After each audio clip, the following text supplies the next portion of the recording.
Je ne pensais jamais en arriver là, mais la vie peut vous pousser à faire des choses impensables quand la pauvreté et le désespoir s'accumulent. J'ai un peu plus de 25 ans, je suis originaire d'Afrique de l'Ouest et mon histoire est si bouleversante que je ne sais pas par où commencer. Je n'ai pas de prénom à donner ici. Appelez-moi comme vous voulez. Je souhaite simplement partager ce que j'ai vécu, dans l'espoir qu'il existe un moyen de sortir de cette impasse.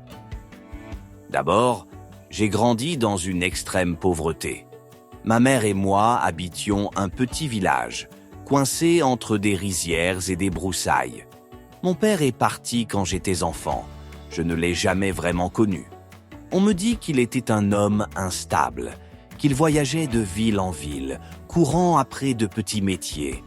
Jamais il n'est revenu. Ma mère s'occupait de moi comme elle pouvait. Nous mangions à peine, je portais souvent des habits usés, et on se moquait de moi à l'école parce que je sentais la sueur et la misère. Au fil des années, j'ai commencé à me révolter contre ma situation. Je voyais des jeunes de mon âge exhiber de l'argent facile, des téléphones dernier cri, des habits de marque. Certains faisaient ce qu'on appelle chez nous le broutage, de l'escroquerie sur Internet ou des activités occultes pour s'enrichir. Plusieurs fois, j'ai tenté de me lancer dans ce qu'ils font, mais sans succès. Je n'avais pas leur réseau, ni leur connaissance, ni cette fameuse chance qu'ils semblaient avoir. Je cumulais les échecs, tandis que d'autres finissaient par construire des maisons à leur mère et à s'acheter des voitures luxueuses. J'étais envieux, humilié de ne pas pouvoir subvenir aux besoins de ma mère. Un jour, j'ai supplié un ami d'enfance qui avait réussi. Tout le quartier l'appelait Pablo, un surnom qu'il s'était donné lui-même pour faire référence à un célèbre baron. Il roulait en grosse voiture, portait des montres chères, mangeait dans les meilleurs restaurants. Je l'ai abordé humblement pour lui demander de m'initier. Au début, il m'a ignoré. « Toi, tu n'auras pas la force mentale pour ça. » J'ai insisté. Je lui ai rappelé qu'on venait du même village, qu'il connaissait ma souffrance, ma volonté de m'en sortir.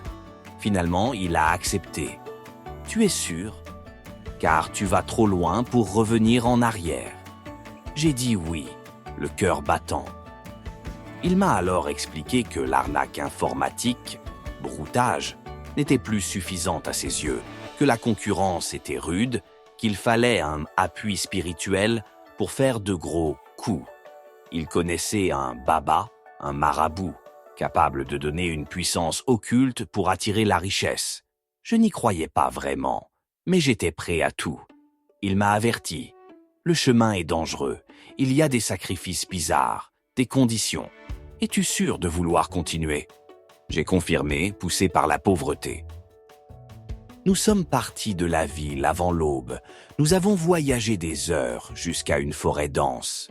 Là-bas, nous avons retrouvé le fameux marabout, un vieil homme à l'air sévère, vivant dans une case en terre entourée d'objets mystérieux, fétiches, bouteilles, crânes d'animaux. J'avais peur, mais je me disais qu'il fallait franchir ce cap pour devenir riche et respecté. Le marabout nous a regardés, un sourire en coin, et a dit « Vous voulez l'argent, n'est-ce pas ? Vous aurez l'argent, mais vous devez obéir à mes règles. » Il m'a alors préparé un savon noir dans un récipient en plastique rose. Je voyais des ingrédients effroyables, de la poudre noire, du sang animal et même une tête de chat encore vivant qui se débattait. Je voulais vomir, mais j'étais tétanisé. Il m'a dit que je devais me laver avec ce savon pendant plusieurs jours et réciter des incantations. J'ai jeté un regard à mon ami, qui me faisait signe de tenir bon. Le vieux marabout m'a ensuite regardé droit dans les yeux en ajoutant « Tu vas avoir une grande somme d'argent, mais tu dois choisir entre deux options pour compléter ce sacrifice. » Dans ma tête, je m'attendais à des sacrifices du style « tuer un poulet noir », « enterrer un pigeon blanc », mais il a énoncé les options d'une voix grave. Soit j'avais un rapport sexuel avec ma propre mère. Soit je renonçais à l'argent et j'acceptais de mourir dans les quelques jours, parce que, selon lui, j'avais déjà commencé la voie et ne pouvais plus faire marche arrière. J'étais pris de vertige. Comment pouvais-je coucher avec ma mère? C'était un blasphème absolu, un inceste inimaginable. J'ai protesté, disant que c'était trop. Le marabout m'a répondu que si je refusais, le sort me serait fatal. La puissance que j'ai déjà invoquée aura besoin d'un sacrifice. Si tu ne fournis pas, c'est toi qui seras pris. Mon ami, plus aguerri, me chuchotait « Pas le choix, tu es déjà allé trop loin. Soit tu le fais, soit tu meurs, et ta mère restera pauvre. » Dans la panique, j'ai décidé de fuir. Le marabout m'a hurlé « Pars si tu veux, mais ton destin est scellé. » Mon ami m'a rattrapé dehors, me rappelant que je n'avais nul endroit où me cacher et que la sorcellerie me retrouverait. J'ai fini par céder, imaginant qu'il n'y aurait peut-être pas d'autre solution. J'ai accepté l'idée abominable de coucher avec ma mère. Je me déteste encore d'avoir pensé que l'argent valait mieux que ma dignité, que mon âme. Nous sommes rentrés au village. Avec le savon noir, j'ai commencé à me laver selon le rite prescrit. Et très vite, de l'argent est entré dans ma vie. D'abord de petites sommes, puis de gros virements. Je recevais dans mon compte des gains inexpliqués. Des coups aboutissaient dans le broutage. Je gagnais des millions en quelques semaines. J'étais enivré par cette réussite soudaine. Ma mère, qui avait toujours vécu dans le dénuement, s'émerveillait de me voir revenir avec des provisions, de l'argent pour réparer notre maison. Elle me demandait « Comment as-tu fait ?» Je lui mentais, prétendant que j'avais découvert un bon business. Puis est venu le moment de remplir la seconde partie du contrat, coucher avec ma mère. Quand j'ai approché ce sujet, ça m'a dégoûté. J'ai manqué de vomir. Comment pouvais-je commettre l'inceste avec celle qui m'a mis au monde? Pourtant, il fallait le faire. J'ai attendu une nuit où elle était allongée, fatiguée. J'ai dû l'aborder, les larmes aux yeux, lui dire « Maman, je n'ai pas le choix. C'est la condition pour que nous ne mourions pas tous les deux. » Contre toute attente, elle n'a pas hurlé de terreur. Elle aussi voulait échapper à la misère, et elle me disait « Si c'est ça qui nous sauve, faisons-le. » Nous nous sommes retrouvés à commettre l'impensable. Au début, je ne parvenais pas à passer à l'acte. Ma mère me rassurait même. « Ne t'inquiète pas, c'est pour notre survie. Dieu nous pardonnera. » J'étais en état second. Je ne reconnaissais plus mon existence. Après cet acte ignoble, j'ai pleuré. Mais le marabout, averti, m'a félicité en disant que désormais, l'argent affluerait. Effectivement, dans les jours qui ont suivi, j'ai reçu plusieurs dizaines de millions. J'ai commencé à acheter des terrains, à construire une maison, à offrir à ma mère des vêtements luxueux. Aux yeux du village, j'étais devenu un jeune en réussite, qui gâtait sa mère après tant de souffrances. Or, ce n'était pas fini. Le marabout m'avait aussi ordonné de ne jamais utiliser de protection lors de ces rapports incestueux. Si un enfant se forme, nous le récupérerons pour le sacrifice, avait-il ricané. J'étais horrifié, mais déjà prisonnier du système. Chaque mois, je devais retourner dans la forêt la nuit, avec ma mère, pour renouveler le pacte. Parfois, elle tombait enceinte, et des entités invisibles récupéraient cet embryon avant qu'il ne se développe. Je la voyais parfois se tordre de douleur, avoir des saignements, puis aller à l'hôpital. Les médecins ne comprenaient pas. Ils ne trouvaient aucune trace de véritable grossesse sur les échographies, mais mes yeux voyaient bien qu'elle avait des symptômes et qu'elle saignait. Le temps passant, j'ai accumulé des biens, voitures, fermes, cafés-restos en ville, immeubles mis en location. J'employais plusieurs jeunes du village, distribuant ici et là. J'étais admiré, on me surnommait le riche. On me proposait même des mariages avec de jolies filles. Je les refusais toutes, car le marabout avait stipulé que je n'avais pas le droit de me marier. Ton mariage, c'est ta mère. Je suivais ses ordres, dominé par la peur. Si je désobéis, je perds tout ou je meurs. Pourtant, j'étais dégoûté. C'était devenu de la routine, presque un viol réciproque imposé par un pacte satanique. Au bout de 2 ans, ma mère a commencé à avoir de graves problèmes de santé. À force de perdre des embryons, son corps était épuisé, anémié. Elle commençait à avoir des crises de fièvre, ses reins s'affaiblissaient. Une fois, après un rituel, elle s'est évanouie pendant 2 jours. J'ai dû la transporter chez un médecin qui n'a pas compris la cause. Elle refusait de parler, terrifiée à l'idée de révéler la vérité. Chaque nuit, je priais secrètement pour qu'un miracle nous libère de ce cauchemar.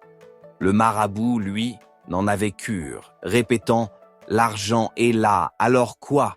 Vous êtes riche, profitez-en ». Finalement, un rituel a mal tourné. Ma mère est tombée dans un état comateux après une fausse couche occulte. Les médecins n'ont pu la ranimer. Elle est morte sans jamais expliquer quoi que ce soit au personnel hospitalier. Moi, j'ai senti un choc violent. J'avais obtenu de l'argent, certes, mais elle était partie, emportée par l'horreur de notre pacte. Je me disais, à quoi bon tout ça ? J'avais détruit la personne qui m'avait mis au monde, qui m'avait élevé dans la misère, pour quelques billets. Après la mise en terre, j'étais inconsolable, au point que je voulais abréger mes jours. Cependant, le marabout est revenu me voir, me disant que si je voulais continuer à prospérer et ne pas mourir moi-même, je devais désormais passer à l'étape suivante, coucher avec ma petite sœur, la seule fille de la fratrie encore jeune, environ 20 ans. J'ai protesté, criant que c'était impossible, que j'avais déjà trop souffert, que je préférais tout perdre plutôt que de retomber dans cette spirale incestueuse. Il m'a simplement répondu « Si tu fuis, tu meurs. Si tu refuses, la puissance invoquée te dévorera. » Mon ami Pablo m'a tenu le même discours. Il n'y a pas de sortie. Tu es dedans. Tu vas au bout.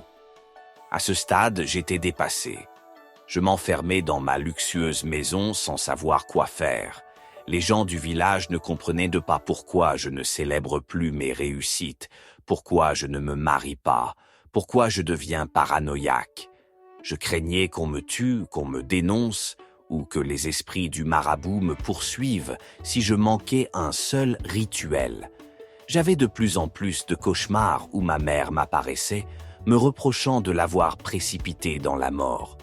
Mon cœur était en lambeaux, je ne voyais pas d'issue, et l'idée de toucher à ma sœur me donnait la nausée. C'est alors que, désespéré, j'ai décidé de rompre le silence en contactant une personne sur Internet, une femme qui recueille des témoignages pour lui raconter mon calvaire. Dans mon pays, il y a des églises, des prophètes, des exorcistes, mais je ne sais plus à qui faire confiance. J'ai supplié cette personne de diffuser mon histoire anonymement, en espérant que peut-être quelqu'un, quelque part, connaîtrait un rituel de libération, un désenvoûtement, ou tout simplement un refuge où me cacher. Car je sais que si le marabout apprend que je veux me rebeller, je risque la mort. Et je sais que si je poursuis, je devrais abuser de ma propre sœur. Je préfère mourir que de commettre un nouveau crime incestueux. Au fond de moi, j'ai conscience de porter une responsabilité gigantesque. Personne ne m'a mis le couteau sous la gorge le premier jour. J'aurais pu fuir, rester pauvre, mais j'ai choisi la voie de l'argent facile et ma mère aussi a consenti, pensant que c'était la seule façon de sortir de la misère. Maintenant, je suis riche en apparence, mais je suis plus pauvre que jamais dans mon cœur. Je préférerais redevenir ce jeune miséreux, sans un sou, mais vivre sans ce fardeau d'inceste et de mort. Je sais que beaucoup de gens, en lisant cette histoire, vont me condamner, me traiter de monstre, ou peut-être penser que j'invente. Je n'ai aucun intérêt à inventer une telle abomination. Je suis simplement piégé, cherchant de l'aide, priant qu'il y ait un moyen d'échapper à ce pacte avant d'ôter la virginité de ma propre sœur. Au moment où j'écris, Je me dis que je suis peut-être déjà condamné. Mon seul espoir, c'est qu'un jour, je trouve une main tendue, une personne, une communauté de prière, un guide spirituel capable de briser ces liens occultes. Je ne cherche ni pitié, ni à me faire passer pour une victime. Je sais ce que j'ai fait. Je me suis prostitué moralement. J'ai dénaturé le lien sacré entre une mère et son enfant, tout cela pour l'appât du gain. Je vis maintenant dans la terreur, hanté par la crainte de perdre la vie à mon tour ou de devoir en sacrifier d'autres. J'en appelle donc aux lecteurs, aux croyants de toute confession, aux gens de bonne volonté. Dites-moi s'il existe une porte de sortie. Dois-je me réfugier dans une église, fuir à l'étranger, me rendre à la police? Mais comment expliquer un crime incestueux orchestré par un marabout? Est-ce que la justice humaine peut me sauver ou dois-je compter sur la miséricorde d'un Dieu plus grand que tout? Je partage donc mon témoignage en espérant qu'il serve d'avertissement à ceux qui, pris dans la misère, envisageraient de pactiser avec le diable pour de l'argent. La richesse rapide n'existe pas sans conséquences. Il y a toujours un prix, un sacrifice qui vous ronge l'âme, parfois des sacrifices encore plus odieux. Inceste, sacrifice d'enfants, meurtre. Et quand on y met le doigt, on ne peut plus retirer la main sans y laisser des plumes. Peut-être qu'en lisant mon histoire, quelqu'un ressentira de la compassion ou un élan pour prier en ma faveur ou me guider vers un vrai chemin de délivrance. Avant de sombrer, je m'accroche à cet espoir. Je ne veux pas demeurer dans la boue de l'inceste. Je ne veux pas amener ma sœur dans la même tombe que ma mère. Je préfère perdre la vie plutôt que de faire ça, mais j'ose croire qu'il y a une autre solution. Que ce témoignage éclaire la jeunesse. La pauvreté n'est pas une excuse pour se détruire à ce point. Mieux vaut balayer les rues ou vendre de la petite marchandise honnêtement que de se précipiter dans le sacrifice familial et la honte éternelle. Je suis la preuve vivante qu'on peut vite se retrouver enfermé dans un labyrinthe infernal. Au moment où je vous parle, j'ignore si je serai encore en vie dans quelques jours. Mais j'ai fait ce choix de me confier, de sortir du silence, dans l'espoir de briser ce pacte maudit. J'adresse enfin ma prière à toute personne capable de m'aider. Si vous connaissez un pasteur, un prêtre, un imam ou un prophète ayant la force de rompre les malédictions, je suis prêt à me soumettre à toutes les purifications, toutes les prières. Si quelqu'un a traversé un pacte similaire et a trouvé la rédemption, qu'il me dise comment faire. Je sais que j'ai commis l'impardonnable, mais je crois en la possibilité du pardon divin si je confesse et me repens sincèrement. Je ne veux pas finir comme ma mère, sacrifiée au nom d'une fortune éphémère. Je ne veux pas non plus perpétuer ce cycle en abusant de ma sœur. J'implore la miséricorde de toute autorité céleste ou humaine. Telle est ma confession. J'espère de tout cœur que quelqu'un comprendra l'ampleur de mon désarroi et de ma détresse. Les actes sont irréversibles, mais peut-être puis-je encore être sauvé d'une fin atroce. Si vous me lisez, priez pour moi, conseillez-moi, ouvrez-moi une voie de sortie. Même si je dois perdre tous mes biens matériels, je veux revenir à la vie simple, sans sang sur les mains, sans nuits peuplées de cauchemars. Aux âmes sensibles, je dis « Pardonnez-moi l'horreur de ce récit, mais c'est la vérité de mon existence. Que mon exemple soit un repère pour quiconque songerait à faire un pacte sordide. Fuyez, car vous n'imaginez pas ce que vous serez forcé d'accomplir. »